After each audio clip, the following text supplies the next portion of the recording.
Welcome back, everybody, to Frisco, Texas for the last time. The Bison are national champions, a 17-6 win over Sam Houston State. Along with Eric Peterson and my partner, Jeff Kolpak, I'm Dom Izzo. What a performance again, guys, by the Bison and the defense. I think we've said it about, we've done 15 post-game shows. I think we've done it almost every time. The defense, Jeff, was fantastic again today in the biggest game of the year. Bearcats averaged 2.3 yards per carry, Dom, and I don't think it seemed like that much. Yeah. It almost was like NDSU had 12 guys on the field, and they're just so quick to the ball. It was just an incredible performance.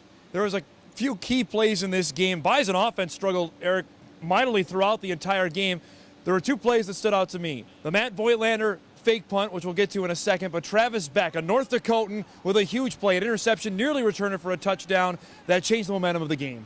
And like you said, the way the offense was going, 1 for 13 on third down conversions. I mean, if you'd have told Craig Bowl that before the game and actually said that in the news conference, he probably wouldn't think things weren't going to turn out that well. But Travis Beck, I think he was doing a zone read drop. I think he even might have baited the quarterback because Sam Houston coach Willie Fritz said his quarterback read something different pre-snap, and Beck drops back, makes the interception. Then a great return, and I don't know, he must have jumped like 32 yards to the half-yard line there, but just, almost getting in, and he said it's something he talked about with his grandpa. He actually, before the game, his grandpa said, hey, why don't you have a pick six during the game? And he almost got there, a couple inches short. But it ended up hitting me right in the chest, and I decided I better catch this one, or else I'll never hear the end of that. And I just did what I could, couldn't get it in, but offense finished it off. What a day for a North Dakotan. Something you and I have been talking about up in the press box all season is when are we going to see a fake punt from Matt Voigtlander? Well, Craig Bowl pulls out his bag of tricks in the national championship game. During the year, I get to know the punters and kickers a little more because they're always to the side. And The golfers, come on, admit it. we talk about our golf swings and whatever. And Voigtlander's always said, he goes, I just can't wait for that play. And I'm going, okay, when are you going to do it? When are you going to do it? And sure enough, they waited till the last game of the year. What a game he had, though. A booming 66-yarder early in the game. He did that all season long, Jeff, where he turned the field over and gave the advantage to the Bison. It's just part of a team. That's really how you win a national title. You have guys like that do their role. He was a backup running back for 3 years, which is a little more glory, has some more glorious to the position than a punter. And he took that role, and wow, did he have a performance today. Sam Houston State, you and I talked about just a couple days ago about what's Tim Flanders and Richard Sincere could do. Both of them, Flanders had a couple runs, but that was it today. You get back to the defense, it's right, Lehigh, that high-powered offense, shut them out. You're like, okay, well, their top receiver didn't play in that game, so you're thinking, okay, there's maybe some asterisks by it. And then Georgia Southern, triple option, a week to prepare. You can't prepare for a triple option in a week. 7 points. Then you get to today, Sam Houston State, the top scoring team in FCS, averaging 39 points a game, 6 points. No touchdowns, and other than maybe that 36-yard pass to start the game, not many big plays in that whole game. The biggest stat to me in the last 3 games, guys, 1 touchdown they allowed. They shut out Lehigh. They allowed 1 to Georgia Southern and 2 field goals today. You're going to win with that.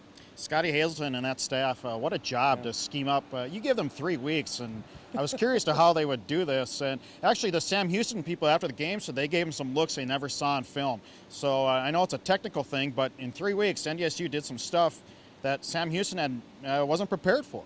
I want to go back all the way for you and I at the Fargo Dome after spring football saying we knew this was a pretty good football team, but to be standing here in Frisco, Texas on January 7th as national champions, surprised? Not at all? Tell me your reaction level here. It's hard to say surprised because they had made that run in the playoffs and you had a lot of young players, but there's a lot of things that had to come together. Brock Jensen had a great year. Running backs had a great year. The offensive line stayed relatively healthy. Yeah. And then in the defense, the defense just grew up this year. How about for you, watching this team, after seeing what happened last year, going to Eastern Washington, surprised at all of this occurred here this year? Like Jeff said, everything aligned. Travis Beck. Who was Travis Beck a year ago at this time? He was redshirting. He comes on the scene, makes arguably the biggest play of the season for him.